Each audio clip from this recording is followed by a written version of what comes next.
Hello and welcome back to the Playing Out Loud podcast. I'm your host, Chelsea Kay. And today we have we're going to call them heavyweights. That's everyone who's in here is a heavyweight. Not for any, actual wrestling reasons, but just because of what you all are doing. And that's why we have you here. So today we have Cynthia Van Maanen and we have Jenkins. Welcome to the podcast. Hello. So great to have you both here. Before we get started into it, I do want to just take a note. You both know why we're here because I've talked to you about it in person and through email. But the Playing Out Loud podcast exists to bring performing artists of all different backgrounds together. Today, we have two really great examples, a composer, I would say volunteer, performing art, actor, director, volunteer extraordinaire in this region together. And so we're going to talk about all the different ways that performing arts exists in this region and really the state of Michigan. Because I think even within our tight little community, we all know each other and things like that, we're still not always as connected as we'd like to be. And so my hope is that we learn about each other, learn about different pursuits, different backgrounds, educate people, share all the fun stuff that we're doing because we're always doing a million things as performing artists, and just take a deeper dive into this space. A lot of people are not familiar about all the back end things that happen or the experience that people bring to the table.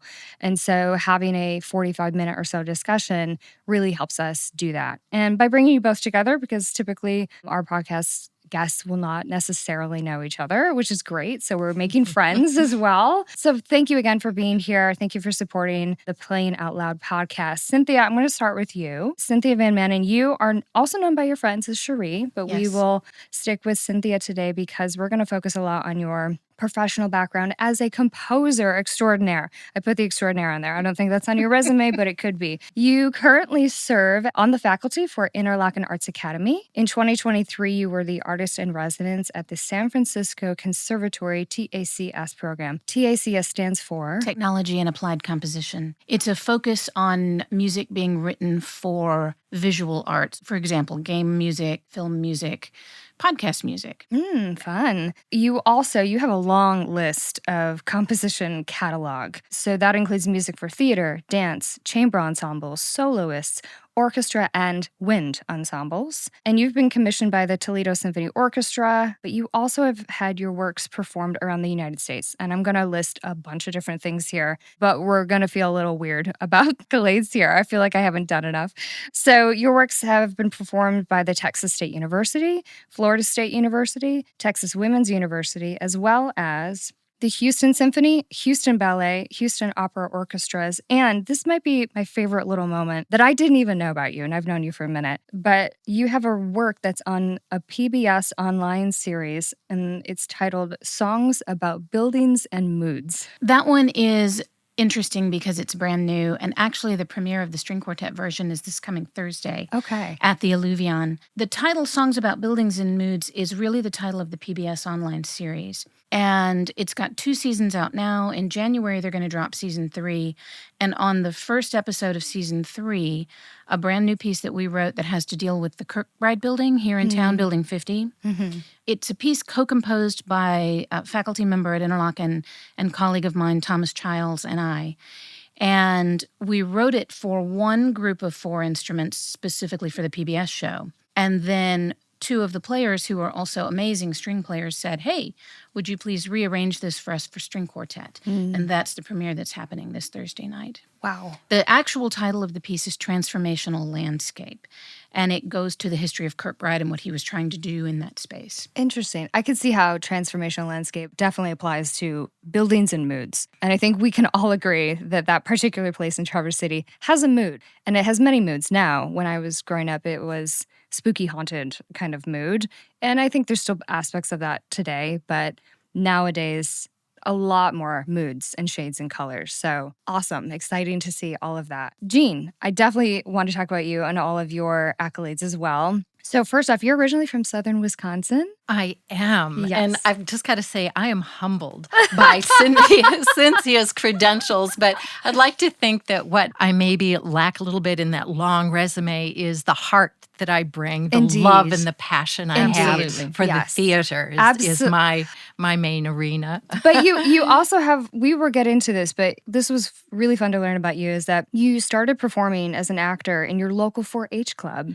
At age 12. Yes. And I will say that I was the Rock County Best Actress. Yes, you were. 2 years in a row. Snaps and claps. Snaps and claps all around. Yes. I have to say, I'm a bit of a novice about all things 4-H. I've never participated. I've never been to a 4-H event. I didn't know that they did other aspects like that, like performing. Is that common, or is that you guys are special and you did that? I really don't know. All I can attest to is that in Rock County, Wisconsin, that every spring they had a play contest. It was a 1-act play contest. Love it. And I was able to participate. And it really, I got the bug, so to say, and it launched my passion, which has stayed with me to this day. I love it. I love everyone's origination inception story. So we will definitely talk more about that, because everyone comes to the performing arts differently. It's rarely a thing that just happens. It's just, there's an inciting incident for those that are writers. Like, there's a thing. So 4-H Club, that's fantastic. You also studied theater a bit in college, but similar to myself, studied many different things. Mm-hmm. But you really moved into more of, I would say, the technical sort of performing arts education when you were in Washington, D.C., which is a really fantastic capital for arts. Mm-hmm. And you studied at what is called the Studio Theater Acting Conservatoire, which I think still has that name. I looked it up, and it's been around for 50 years. And it's a premier conservatory in the area, which is saying a lot about, honestly, Washington, D.C. It was founded by a woman of quite a lot of renown. Joy Zimmerman was her name. And she was an exacting taskmaster, and she could be very difficult to have as a teacher. She headed the theater, but she taught the more advanced classes. But you felt with her instruction that when she gave you a compliment, you really, really deserved it, because she pulled no punches. But I learned a lot from her, and I learned, how to take criticism too, which is a key point when you're a performing artist. Feedback, as they call it nowadays. But yes, criticism is probably we were growing up. And it's such an important thing that I think is probably not taught enough, I would say, is like how to give and how to receive feedback. Mm-hmm. I think that talk track is more so in the corporate space, right? At least for me, it is working in software, but it's less so in the theater. Taking a note from your director, or taking a note from your conductor, or taking a note from whatever that is. It's an important piece. So that's critical, which actually that seems on brand for you, because you are really good at giving feedback and receiving it. I've seen this firsthand. So, and last thing I'll say is that you came to the area, you lived just outside Glen Arbor, and that's when you discovered the Glen Arbor Players in 2015. So yes. 10 years. I was thrilled to discover them, that I could live in such a beautiful place and also start reintroducing myself to the performing arts. It was like the best of all worlds. Yeah. So it was a blessing. It was a gift, actually. Amazing. Awesome. Well, again, I consider you both heavyweights in your respective areas, and we're going to dive into that. So we talked a little bit about, I guess you'd say, your inception story, your aha into performing arts. Sheree, did you have a moment where a light bulb clicked and you thought, I want to write music. I want to do this. I did. So I'm in high school. I'm playing flute, and our band director and our flute instructor would group many of us together in duos or trios or whatever, and have you work in not only the big band or the orchestra setting, but also these smaller settings. You learn intonation, you learn rhythm, you learn to play together, listen to one another, all the things you do in acting, right? How do you respond to what somebody does? And so we're playing this trio, and we're playing music that I just never liked. And so I thought, I'm going to arrange something for this trio that we like, right? It was some popular song. I don't even remember what it was now, but something on the radio in the 80s. And we played that, and we really had a good time doing that. And then about that time, I went with a group of people out to Santa Fe, New Mexico. And one night we went to a movie, and it happened to be the third Star Wars movie that came out. I can't think of what the name of it is right now. But, John Williams. Yes. And so I'm sitting there listening to that. I've now arranged at this point 2 or 3 pieces for my little flute trio, and I'm having a good time doing it. And all of a sudden I sat there not watching the movie, but just listening to the music and thinking, I want to do something like that. Beautiful. And just having that light bulb moment of this is something I'm really drawn to. The aha moment. Yeah. It's breathtaking. And I don't know if both of you experienced this, but maybe, Jean, you did when you kind of came back to performing with the Glen Arbor Players. But if you've taken a break from it and then you come back to it, sometimes you find like a new aha moment. Have either of you found that throughout your careers? I've found, for me, I don't know if it's so much of an aha moment, but it's more of an moment. It's that connecting with something deep inside you that you maybe had ignored or pushed down for a while because you had to focus on other things in your life. But it's that moment of realizing that there's a very important aspect of my beingness that now gets to express itself. I love that. We should put that on a bumper sticker. That's really great. That's really great. Yeah. That's really good. And I relate to that. And I think there's been several times in my life where I have gone in and out of various types of things that I need to focus on. The original aha moment that I just described a moment ago was when I was in high school. And so then I go off to college and I'm learning all things music composition. And I did some time in a film composition program as well. And then I lived in LA for 2 or 3 years. And just to make money, I took a job at a bank. And for 2 years, I hated everything that I was doing. And I knew it was a stopgap job. And I knew that, but I hated that. So when I decided to go back and get my upper level degrees, I knew if I go back, I have to do everything. I have to go back, get the master's, get the doctorate, because I'm not going to keep stopping and starting and stopping and starting. So I go back and I do all of those things and I start writing again and I'm loving it. And then I got married and had a baby. And there were quite a few years there where I was not able to write. You were just focused on the job teaching at Interlochen, focused on my child. And then when she grew up and went off to college and graduated from college and has their own thing going on now, I've come back kind of with a vengeance almost. It's like I feel like I need to make up for lost time, which isn't really true, but I'm writing faster than I've ever written. And I think some of that is I now have the freedom to do that. Yeah. And probably also an extra renewed energy, right? Yeah. Life happens and we have to put some things down for a bit to focus on other things like our health or other things that are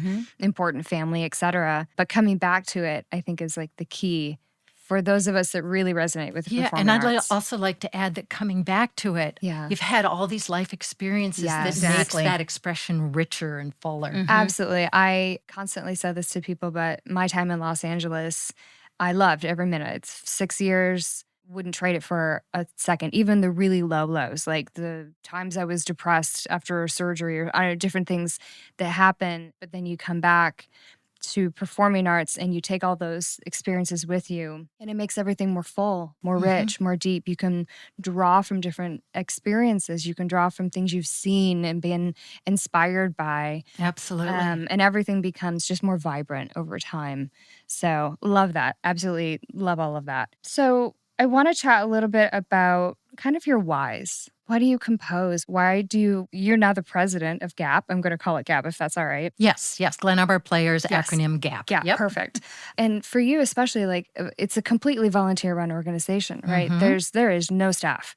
You are doing all the things, you and the rest of the incredible folks there on your own, right? You're copying, you're printing, you're emailing, you're getting great sponsors as well. And you've moved this year to a new location. Yes. Want to hear about that? The Leelanau School. Yeah. So can you tell us a little bit about like why? Like what's the fire for you for continuing doing what you're doing with GAP? I think maybe to like loop back to what we were talking about a few minutes ago, it's something inside that wants, needs a voice, really to be a fuller self. And this is the avenue in my lifetime here that it has shown up as theater and acting. And so I'm officially retired from my, professional life. Sure. And so this has allowed me the time and the energy to focus on this thing that gives so much joy to me. And I'd like to think, and I'm pretty sure it's true, joy to the others who are in our troupe and hopefully the future ones who will be coming and joining us. Because we have a sort of an unofficial motto that says,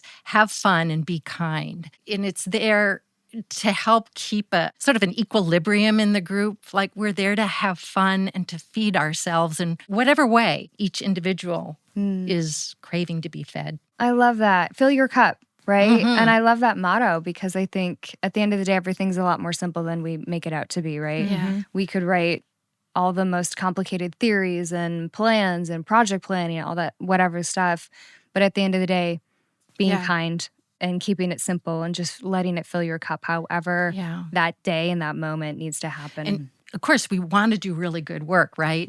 But for me, in my observation is that if we can keep that spirit of community theater, and the love and passion there alive, it naturally brings everybody up. So that's been my experience so far. Yeah, and it brings people together. I think, Glenn, I'm just thinking about my experience with y'all last year and then seeing The Kitchen Witch, right? Kitchen Witches more recently, which was such a stitch, such a fun show. I feel like you've already season to season, like you've made big leaps, but also you're making big waves in that community, which a lot of people just know is like little cute beach town with great food. And it is, all that's true.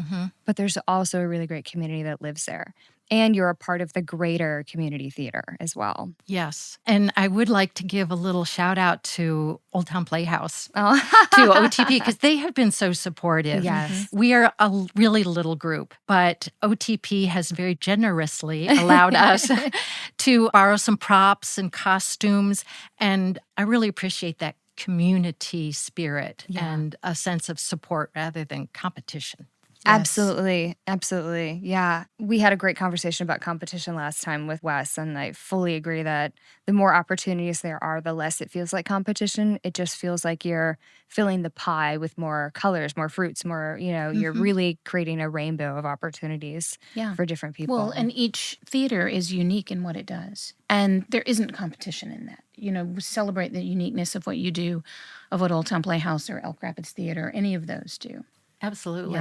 Yeah. Can you tell us a little bit about why you've been composing, but also teaching composing and teaching surprised me. Yeah. So when I'm getting those degrees, they will sometimes give you a fellowship, which is great because you don't have any money when you're a student, and they will pay you to do basically what they want you to do. So they give you so many classes to teach or things to do for the school for that fellowship. And I was given several classes. One of them was a theory class. It was a very basic level theory class, and you're overseen by a professor as you learn to teach, And I can remember really struggling to find the right way to say things to people, because I got it. I understood it. This was something I knew very well and innately, but then to explain it to somebody who doesn't know it at all, where do you begin? What's the vocabulary for that doesn't block them in their learning, right? And I really struggled with that at first when I was doing it. And there was a day that I could see on their faces it wasn't going anywhere. And it felt like 5 minutes went by where I didn't say anything. It was probably 15 seconds. But I finally found a different way to say it in my mind, and I tried that. And all of a sudden, all these little light bulbs pop, pop, pop, pop, pop through the room. And I loved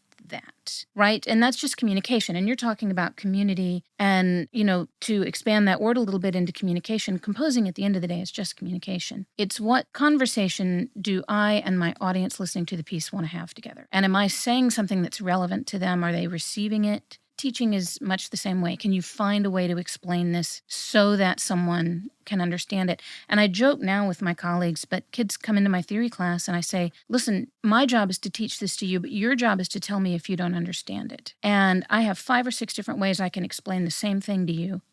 But if you look at me and nod your head like you get it, then I don't know you don't get it. You have to communicate right back with me. And I love that. The process of figuring out how someone else's brain is willing to accept information and to help them find a way to turn that on and understand it. Yeah. I really enjoy that. I love that. And I'd like to say, Cynthia, I really wish I had had you as a teacher somewhere along the line. We've all had teachers like, this one worked and this one didn't. But there's always a commonality actually between the two, I find, of how someone explains things. I feel the same way about rowing. I have a few different rowing coaches, but one really resonates with me the most. And that's the one I feel like I grow the most with as well. And I'm actually excited to work more on different pieces because of the way that they teach. Right. Love it. This is great. I want to segue into talking about composing music as and this is how I view it, but kind of like the backstage of performing musicians, whether it's orchestras or, symphonies, etc. How I look at it is like, you're the, I don't want to say stage manager, but you're the writer as essentially for those kinds of things. And I think, when we think performing artists, typically it's actors, dancers, singers, kind of a very core group of people that get a lot of pizzazz, and they should, and that's fine. But there are so many things behind the scenes that happen. And for music, I view orchestras, symphonies, etc. I view that as a performing art, as it plays an instrument as well. When I played in those settings, it's a little character that you're putting on. My viola is its own little character, and it's part of a greater production. And music is also storytelling. That's right. So would love to just hear your thoughts about how that is, a way of performing for you or supporting the performing arts. Well, I think tapping into the word writer is really the way that goes. At the end of the day, like I said earlier, it's a communication with the audience. So what story am I trying to tell? A really good friend of mine, a well-known composer nationally, Gabby Frank, gave the opening speech for League of American Orchestras a couple of years ago. And she talked about something that I found resonated with me deeply. I had not had the words for. So when I share this, they're really her words. But she talked about the fact that in the classical world, as much as we love the old masters, Beethoven and Brahms and all of these things, and I do too, but they were telling the stories of their time. And if all we do is listen to Beethoven and Brahms right now, then who's telling our stories? And in 100 years from now, when those folks look back, will they know anything about us in classical music because they've listened to the stories of the writers today? Love that. Composers are telling those stories. And so obviously as a living composer, I'm a big advocate for new music. And I'm not, please nobody think that I'm anti-Beethoven or Brahms. But they're not my stories. Sure. I don't relate to them in the same way as if I hear a colleague of mine write a piece that's about something that's relevant to me right now in this place in this time. Interesting. I have a different kind of emotional response to that. So looking for a way to make that connection, looking for a way to tell those stories. That's who we are as composers. Now, the best part of being a living composer, is if I write a piece and it's premiered and something's not working quite right, or maybe something is wonderful but they wish it lasted longer, the performers can come right back to me and say, hey, can we tweak this? Can we make some changes, alterations? This fingering on viola is awkward for me. What if we did this instead? And you're working with a living, breathing human being who can tweak that story. It's maybe more akin to a playwright in that regard than a novelist, because a playwright who's living and breathing can work with the actors. And if something just doesn't read right, if they can't find the right delivery and they've worked, then the playwright can make a tweak and an adjustment right there in that moment, and it's great. Yeah, that was honestly one of my favorite things about getting my theater degree at Aquinas College, was that we pretty much exclusively focused on new works or works that were super not well known. And so we had playwrights come in, and our program director at the time, Randy Wyatt, who has since passed, but he was a playwright himself. And so we did some of his stuff, and it was so great to just have new works and to say, I don't know what you meant by this. Right. Where are we going with this? Or to just dive deeper into that storytelling because you have the living person here. And That's it's right. Not always afforded to us. I think it's an exceptional opportunity to be able to have that and be a part of that. And I just love encouraging new writers to do workshops or different things like that with actors, with directors, with producers, et cetera, the same way, right? Because you really get to fine tune that story that you're telling. And I think that should be the norm. Beethoven and Brahms are hearing their pieces performed live right there in the moment. If they need to make changes, they were able to do that. If they didn't, great. But I think it's interesting to talk about the idea of perfection and our perception of what we want an artist to be. Artists are not perfect, but a lot of times people say, oh, you're a composer, so therefore what you write is perfect and I have to play it exactly the way you put it on the page. Well, I don't always put it on the page exactly the right way the first time. And hearing that performance the first time, I may make some adjustments, and the second time I may make some adjustments. And I'm part of a group of composers, a collective of composers that will often say, it's usually the third or fourth performance when the piece is really finished. Interesting. Yeah. Jean, have you ever worked with, I guess, a playwright in your time in DC, or did you work with anyone who was producing new plays, or is that something that Glen Arbor Unfortunately players? not. Who knows? Maybe in the future. Maybe in the future. Yeah. I think there's a movement, maybe underground, happening for new playwrights in this region. Fully support it. So maybe that's something GAP would be willing we are to. open to. Yes, Yeah. we're very open. I love that. Could you tell us a little bit, Jean, about what you find, I guess, most compelling, or maybe just some of your favorite parts of working with the volunteers that come in and out of GAP? Because it's It's been 10 years for you now, right? So you've seen a lot. Yeah, I have seen a lot. Let's see. What I think the most compelling thing is just seeing the joy and that some people discover a passion that they didn't know they have. And it just feels so good to help nurture everybody.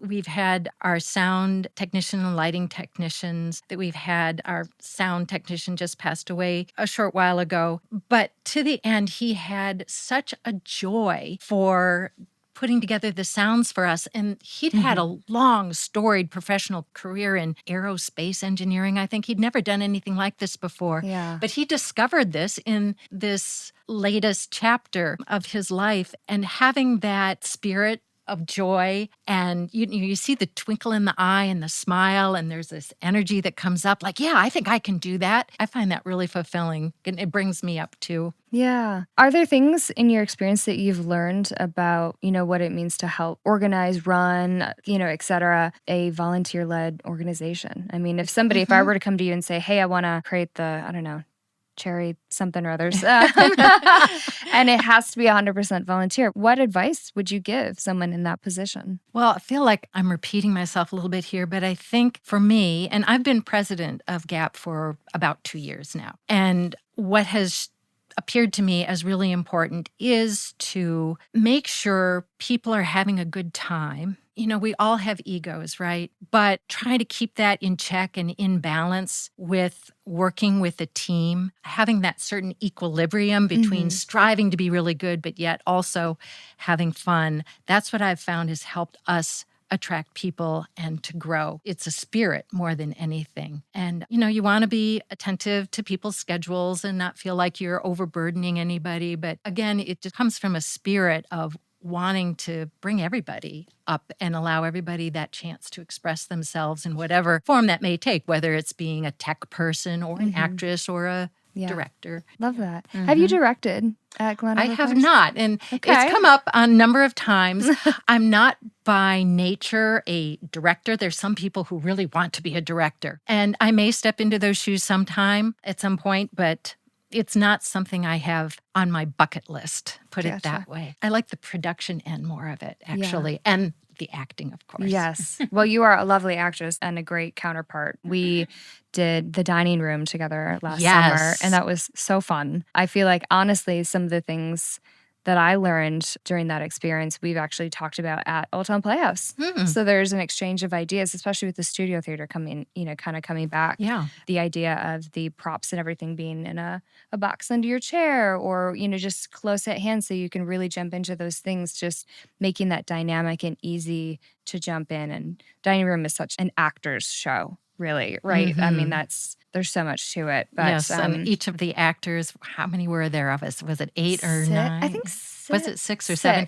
But we each played 4, some 5 different roles. Yeah. So it was a really wonderful opportunity to stretch yourself. And there was a lot of new people, myself included, in that production. So it seems like that's also a theme for you all, is the growing and evolution and moving to this new location. And we should probably take a moment to actually explain a little bit more about what Glen Arbor Players does. I mean, we've talked a little bit already about it, but, a little bit different than sitting down and doing 12 weeks of work, right, for a production, which is really a nice breath of fresh air, I think, for a lot of folks who want to perform, but I can't do 8+ weeks of rehearsal, and memorization is too much for me. Tell us a little bit more about what's unique about Glen Arbor Players in that regard. Yeah, Glen Arbor Players was founded in, I think it was 2011, strictly as a readers theater group. Most of the people involved initially were older. Memorizing can be a challenge, and so they did traditional readers theater for the first number of years. We have evolved, though, as time has marched on, and we have adopted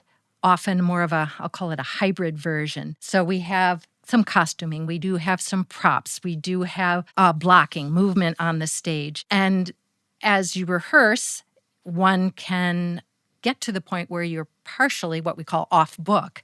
So you don't have to look at your script and actually read it as much as one does in traditional readers theater. We are also evolving into offering, our goal is to offer at least 1, maybe 2 off-book plays, just to allow different challenges Yeah. for different actors. But we will always have a reader's theater arm. Like you say, Chelsea, it opens up opportunities for a lot more people who would be uncomfortable with the commitment it takes to actually memorize one's part. But we are evolving. Our very first play of this year, Kalamazoo, was an off-book play. The Kitchen Witches was semi-off-book. Our next play, which I happen to be in, is going to be a hybrid. We're working to be as off-book as possible, but we still will have a small script in our hand. And what is that play's name? It is The Half-Life of Marie Curie. It is just a excellent. wonderful play. It is beautifully written. It's a two-woman play about two fabulous, brilliant women scientists from a century ago, Marie Curie, and then her friend Hertha Ayrton, who you probably have never heard of, but she was brilliant in her own right. Love it. And that is, would you say that's kind of not quite an extension of Radium Girls, which some folks are very familiar with from the book and play production, but, is it kind of a jumping off point, or is it just more of a deeper dive really into Marie's life? It's a deeper dive into a particular chapter in Marie Curie's life. It was a very difficult chapter for her when she was being dragged through the press and really hounded, and her friend Hertha, who is from England, came in and helped her. So it has a lot of depth to this play, and we're having a great time with it. But you also say we have also, for the first time this year, transitioned to working out of a real theater. Yes. Oh my gosh, the Leelanau School has a beautiful auditorium. It's going to need updating, and they are actively raising funds to do this. But I can't tell you how fun it is to be on a real stage in a real theater. We had been hosted by the Glen Lake Community Church for quite a few years. In there, it was sort of a meeting room with a raised stage, sort of, which we were very grateful for, but now we have a lot more to work with, and it's very inspiring. That's outstanding. Lights. This theater, first off, I didn't know anything about the school, so we came to see Kitchen Witches, super excited to see the show, but then this new place, it was sort of like walking onto a mini version of Interlochen's campus, to be honest. It's in this beautiful part in the woods. It's hidden, it's quiet, it's serene, and then you get in and you realize how special this school is, and then you get into the auditorium, you're like, oh, wow, this is a beautiful space. And it just was so perfect for Kitchen Witches. And I'm sure every production that you will have in the future as well. And it does need a little TLC. Yes, it does. But it's lovely in that regard, because you look at it, and at least for me, I walked in and saw so much opportunity. It's got great bones. So much. Yes. I feel like that's what a realtor would say. It's got great bones. Yes. When does the show open? Will be 2 weekends. It opens 3 weeks from yesterday. We have Friday, September 12th, and then the 13th, and a matinee on the 14th, and then the following Friday and Saturday also. Yeah. So a great run. I know the director of Radium Girls, who did that last season, is interested in getting a group together to go. So hopefully you'll see a lot more familiar faces from at least the OTP region. But we'd love that. Yeah, but I highly recommend it. I think you all do. I like the hybrid approach. I do. I thought it didn't take me out of the story in any way. And I just think it's a great way to see people get involved and see the characters come to life and everything. I love how inclusive that is. It allows the fear factor maybe to dissipate. Yes. Yes. And it therefore allows you to be a little bit more confident in doing what I think is always an aspect of performing arts, which is to be vulnerable to some degree, whether it's 5% or you're leaning into the 90%, But performing, composing, all that stuff is from the heart, as you mentioned in the beginning. Like everything's, if it's really rooted there, if your why is rooted in that, then inherently the human aspect of vulnerability is going to come out to play, which terrifies some people, but in a good way, right? Because if you're not terrified, well, maybe you should be,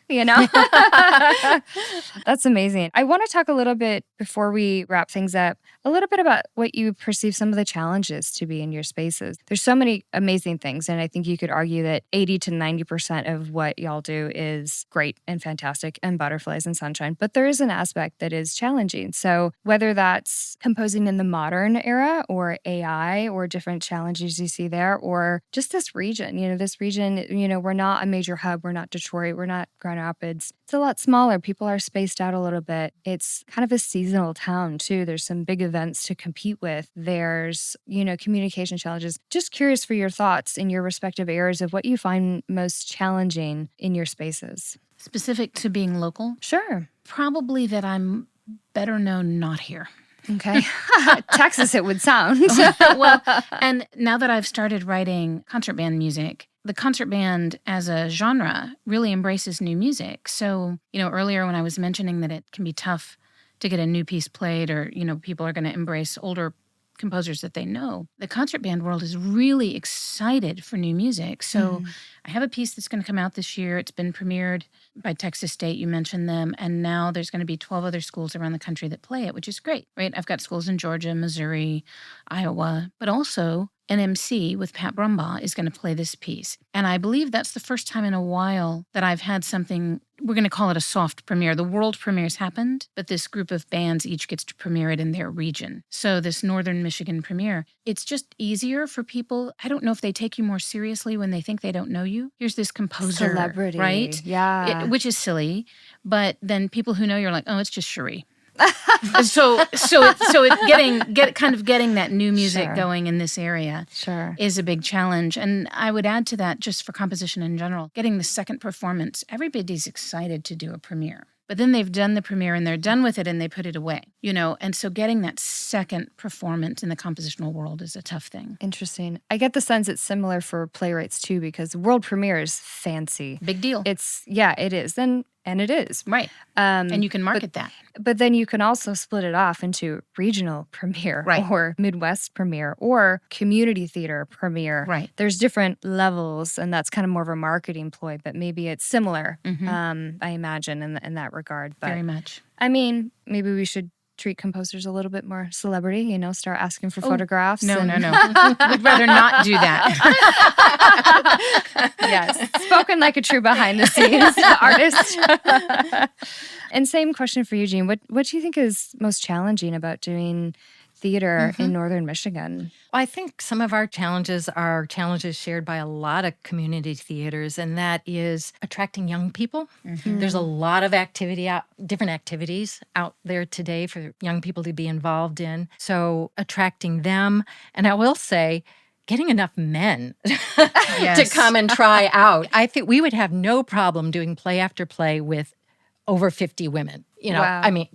Age 50 and over women. No problem for that. But the men are a little bit harder to come by at times. So there's that challenge. I think it's been a challenge, but I think we're getting a better handle on it, is honing in on the material that our particular audience responds to. Because we are in a resort area, and we have, I think, come to the conclusion that, a lot of people, they're on vacation and they're up to have a good time. So they're not really up for some really hard, meaty theater, if you know what I mean. They want to be entertained. Sure. And we don't want to do puff work all the time, but we do want to strike a balance. We have to strike a balance. So finding good material that will resonate with our patrons at times is a challenge. The only other thing I'll say is we have somewhat of a limited season because of the weather. A lot of people leave the Glen Arbor area when it comes to after the leaves are down, let's say, and they don't come back until the leaves start coming out again.